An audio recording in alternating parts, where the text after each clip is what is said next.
अस्सलामुअलैकुम रहमतुल्लाहि वबरकातुहू। जैसा कि आप लोगों ने मेरी नात जो है पहले सुन चुके हैं और इंशाअल्लाह थोड़ा सर्दी की वजह से आवाज़ जो है बैठी हुई थी, इसलिए एक दो महीने के लिए मैं रुक गया था। इंशाअल्लाह अब जनवरी में फिर मेरी आवाज़ खुल गई है आप लोगों की दुआ से। फिर मैं कोशिश कर रहा हूँ कुछ अशार सुनाने की। मुझे उम्मीद है कि आप लोग ज़रूर सुनेंगे इंशाअल्लाह और जो है ज़रूर लाइक करेंगे, ज़रूर सपोर्ट करेंगे इंशाअल्लाह, ज़रूर ज़रूर। तो समाप्त कीजिएगा।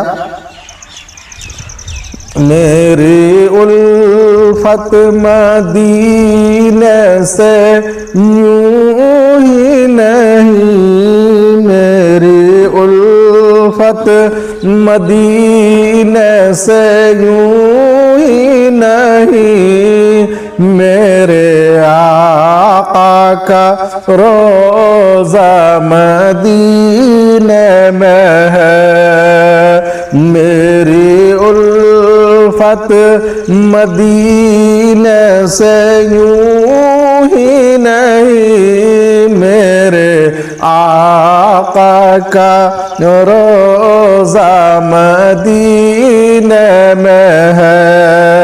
मैं मदीने की जानिब ना कैसे खींचूं, मैं मदीने की जानिब ना